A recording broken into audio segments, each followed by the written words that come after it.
апельсиннен қош еш жасаса ғой. Апай айтып еді ғой бізге жемістерден қош еш жасауға болады деп. Онда апайға кеттік. Апай, апельсиннен қош еш жасауға болады ма? Болады бауыр. Кәне оның ішіне бәріміз бірге отырып, апельсиннен зерттеу жұмысын жасайық. Жарайды. Апельсин бауыр цитрусты жеміс. Апельсин ең алғаш рет Қытай мен Үндістанда өскен екен. 16-шы жылдары Европа мемлекеттерінде де әкеліп өсірген екен.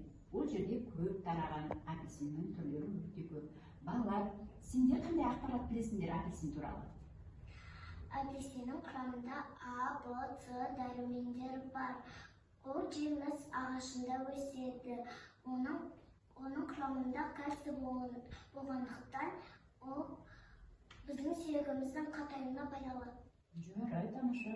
Аяғым. Дене температурасын түсіреді.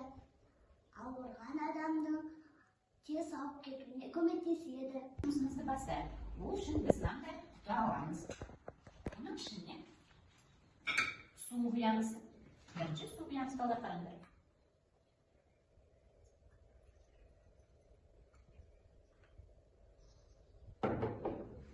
Одан кейін балалар біз апельсиннің қабықтарын саламыз. Енді біз оған апельсин майынан 10 тамшы тамызамыз. Енді балалар лимон майынан 10 тамшы тамызамыз.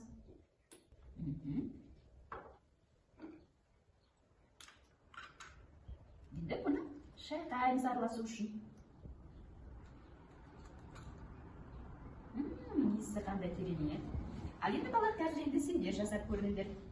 Болды. Мындай болса. Саламын.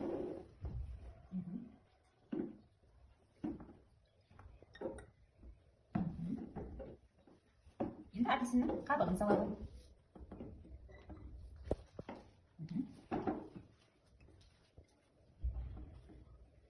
Енді майда құямын.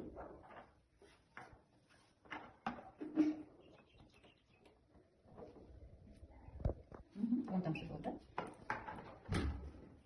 Енді тамшыдан қойып. Ал, сендерге зерттеу жұмысына ма? Иә. Балалар, енді біз апельсиннен сок жасап көрейік, соктың шырынын. Біз ол үшін суықтатқышқа су құямыз.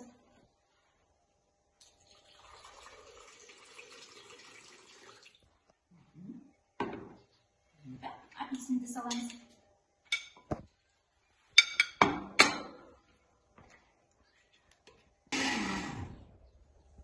Дәмді көріңдер. Ұнады ма сендерге? Иә. Дәмі қандай екен? Дәмді екен, е? Ал балалар, сендерге бүгінгі зерттеу жұмысымыз ұнады ма? Иә. Ал балалар, енді сендер де осылай зерттеу жұмысын жасап көрсеңдер болады.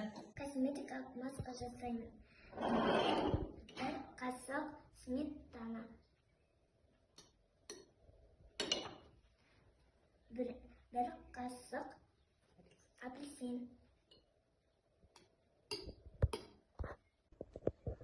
Апельсинмен, қабығы ашылған апельсинмен, қабығы ашылмаған апельсинді суға салсақ, қабығы ашылған апельсин батып кетеді.